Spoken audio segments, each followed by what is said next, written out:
ప్రతి నెల 1వ తేదీన రాష్ట్రంలో పేదల పండుగ. మంత్రి నారాయణ భగత్ సింగ్ కాలనీలో ఎన్టీఆర్ భరోసా పింఛన్ల పంపిణీ కార్యక్రమంలో పాల్గొన్న రాష్ట్ర పురపాలక పట్టణాభివృద్ధి శాఖ మంత్రి పొంగూరు నారాయణ. మంత్రి Narayana, joint collector Karthik, municipal commissioner Surya Teja, స్థానిక ప్రజాప్రతినిధులు, అధికారులతో కలిసి లబ్ధిదారుల ఇంటి వద్దకు వెళ్లి ఆప్యాయంగా పలకరిస్తూ పింఛన్ నగదును అందజేశారు. మంత్రి నారాయణ స్థానిక ప్రజలతో మమేకమవుతూ వారు తెలిపిన సమస్యలకు అధికారులతో మాట్లాడి వెంటనే పరిష్కారం చూపించారు.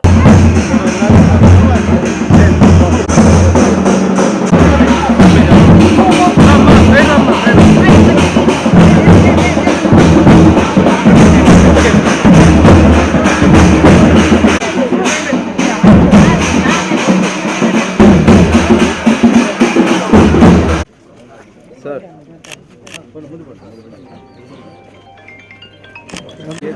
జరగండి మీరు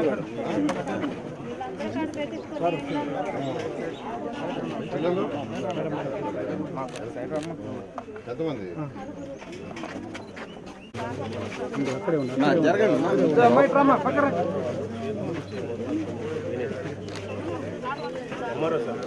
సార్ ఎంఆర్ఓ గారు సార్ అక్కడ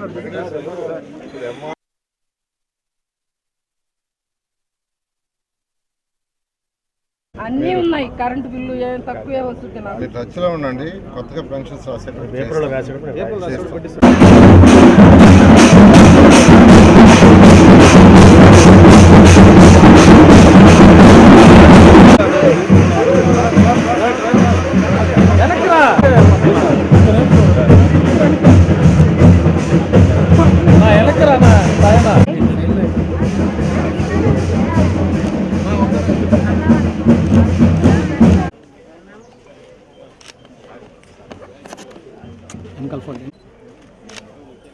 కెమెరా వస్తుందా నీది? నువ్వు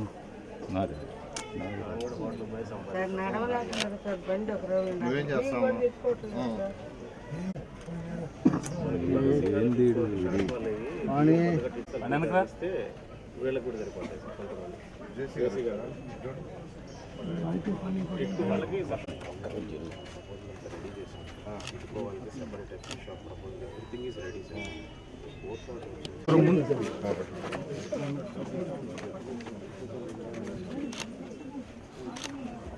ఓకే సార్.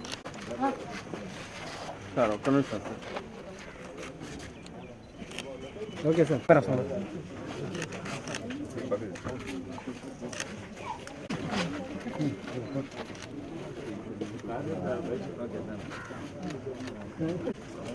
సార్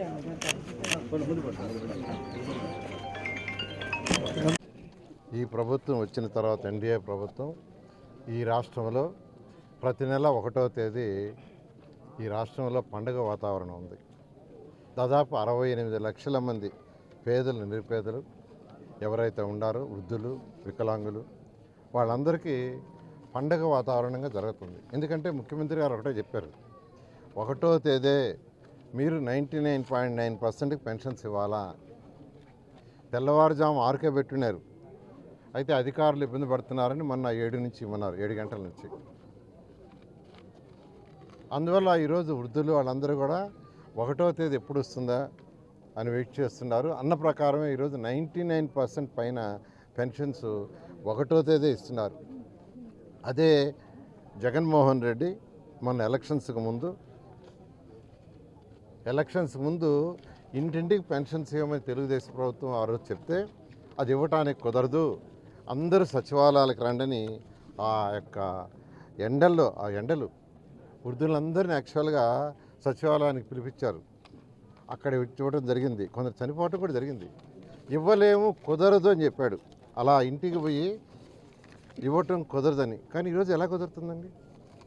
ఈరోజు ముఖ్యమంత్రి నారా చంద్రబాబు నాయుడు గారు వారికున్న అపార అనుభవంతో ఎందుకు కుదరదని, ఎలా చేయాలనేది ఒక దిశానిర్దేశం ఇచ్చారు.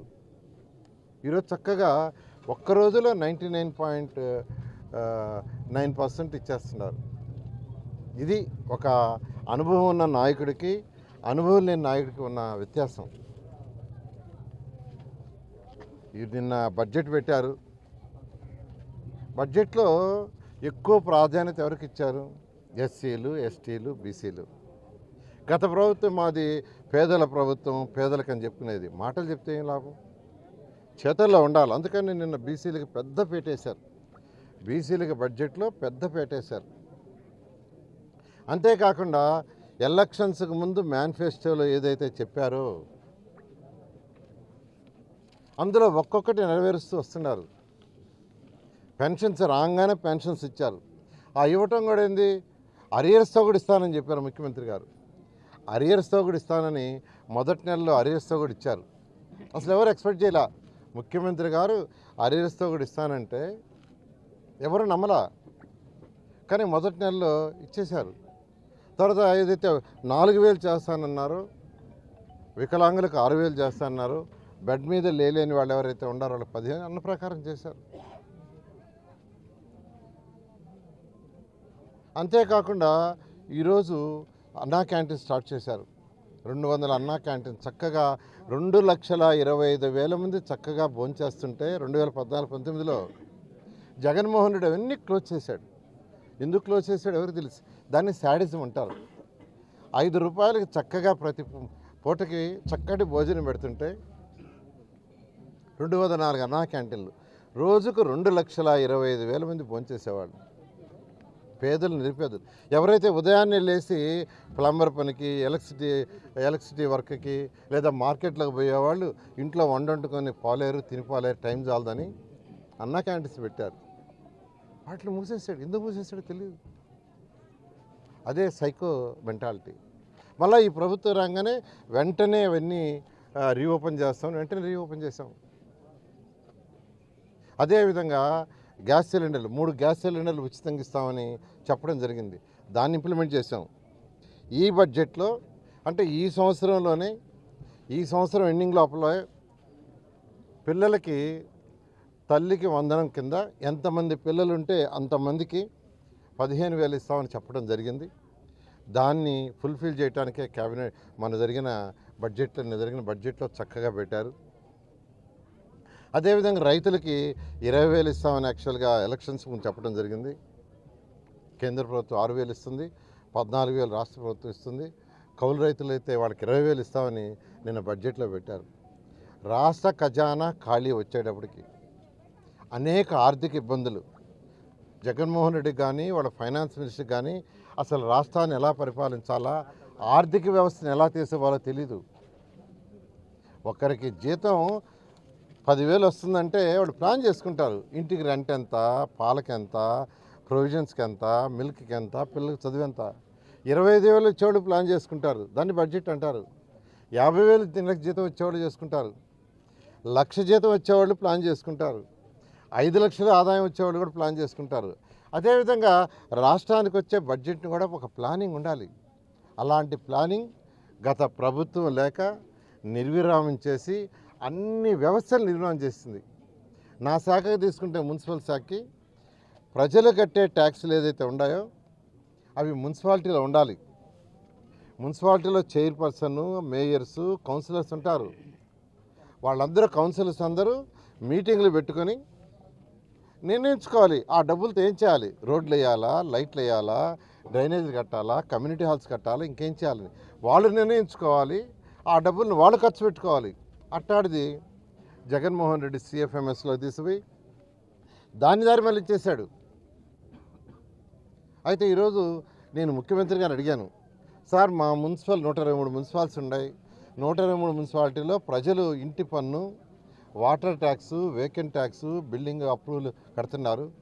ఆ డబ్బులు 123 మున్సిపాలిటీకి వదిలేస్తే వాళ్ళ చక్కగా కౌన్సిల్లో రిజల్యూషన్ చేసుకొని వాళ్ళు ఖర్చు పెట్టుకుంటారు. అప్పుడు మున్సిపాలిటీస్ బాగుపడతాయంటే వెంటనే ముఖ్యమంత్రి గారు యాక్చువల్గా రేపు 1వ తేదీ నుంచి, ఏప్రిల్ 1వ తేదీ నుంచి మున్సిపల్ శాఖలో ఉన్న 123 మున్సిపాలిటీస్కి వాళ్ళకు వచ్చే ఆదాయాన్ని వాళ్లే ఖర్చు పెట్టుకునేటట్టుగా నేను యాక్చువల్గా బడ్జెట్లో చెప్పడం జరిగింది. రాష్ట్రంలో ఉన్న ప్రజలందరి తరఫున ముఖ్యమంత్రి గారికి ప్రత్యేకమైన ధన్యవాదాలు తెలియజేస్తున్నాను. ఎందుకంటే చాలా పెద్ద డెసిషన్, చిన్న డెసిషన్ కాదు. ఎందుకంటే 5 సంవత్సరాలు గత ముఖ్యమంత్రి ఆ డబ్బులన్నీ డైవర్ట్ చేస్తే ఇప్పుడు ఒక్కసారి మళ్ళీ ఏ మున్సిపాలిటీకి ఆ మున్సిపాలిటీకి ఇవ్వటం అంటే చిన్న డెసిషన్ కాదు. అటువంటి డెసిషన్ ఇచ్చి నా ముఖ్యమంత్రికి ప్రత్యేకమైన ధన్యవాదాలు తెలియజేస్తున్నాను. అదేవిధంగా ఈ రాష్ట్రంలో ఉన్న 123 మున్సిపాలిటీస్లో ప్రతి ఇంటికి ట్యాప్ కనెక్షన్ ఇవ్వాలని ముఖ్యమంత్రి గారు ఆదేశించారు. ప్రతి ఇంటికి రోడ్లో వేయటం కాదు, ట్యాప్ రోడ్లో కాదు, ప్రతి ఇంటికి వేయాలి. అంతేకాకుండా బోర్ల నుంచి కాదు వాటర్ డ్రా చేయటం, రివర్ల నుంచి వాటర్ డ్రా చేయాలని ఆదేశించారు. దాని మీద ఒక పెద్ద ప్రాజెక్ట్ యాక్చువల్గా ఈరోజు మున్సిపాలిటీలో జరుగుతుంది, అదేవిధంగా పంచాయతీలో కూడా జరుగుతుంది.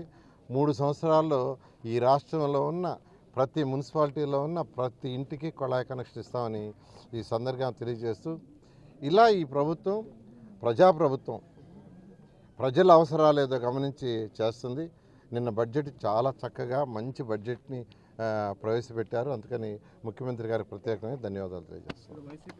అంటే ఈ 4000 పెన్షన్ కూడా ఏమీ లేదా పెంచడం, 4000 పెన్షన్ పెంచాం రాగానే, అది కూడా ఏమీ లేదా. బడ్జెట్ లేకుండానే పెంచాం. గ్యాస్ సిలిండర్లు 3 ఉచితం అన్నాం, అది అబద్ధమా? కాబట్టి వాళ్ళు ఏదో చెప్తుంటారు, ఏదో ఒకటి చెప్పాలా. ప్రతిపక్ష హోదా లేదు, ప్రతిపక్ష హోదా కూడా ప్రజలు లేకుండా చేశారు. 11 సీట్లకు పరిమితం చేసి నీకు ప్రతిపక్ష హోదా కూడా లేదు, దానికి కూడా నీ పార్టీ పనికిరాదని ప్రజలు తిరస్కరించారు. ఇప్పుడైనా వాళ్ళు జ్ఞానం తెలుసుకుని చేసిన తప్పుని సరిదిద్దుకుంటే ప్రజలు క్షమిస్తారు, లేదంటే క్షమించరు. అసలు ఈ రాష్ట్రంలో ప్రజలు వైసీపీని క్షమించే ప్రసక్తే లేదు. అంటే ఈ 4000 పెన్షన్ కూడా ఏమీ లేదా పెంచడం, 4000 పెన్షన్ పెంచాం రాగానే, అది కూడా ఏమీ లేదా. బడ్జెట్ లేకుండానే పెంచాం. గ్యాస్ సిలిండర్లు 3 ఉచితం అన్నాం, అది అబద్ధమా? కాబట్టి వాళ్ళు ఏదో చెప్తుంటారు, ఏదో ఒకటి చెప్పాలా. ప్రతిపక్ష హోదా లేదు, ప్రతిపక్ష హోదా కూడా ప్రజలు లేకుండా చేశారు. 11 సీట్లకు పరిమితం చేసి నీకు ప్రతిపక్ష హోదా కూడా లేదు, దానికి కూడా నీ పార్టీ పనికిరాదని ప్రజలు తిరస్కరించారు. ఇప్పుడైనా వాళ్ళు జ్ఞానం తెలుసుకుని చేసిన తప్పుని సరిదిద్దుకుంటే ప్రజలు క్షమిస్తారు, లేదంటే క్షమించరు. అసలు ఈ రాష్ట్రంలో ప్రజలు వైసీపీని క్షమించే ప్రసక్తే లేదు.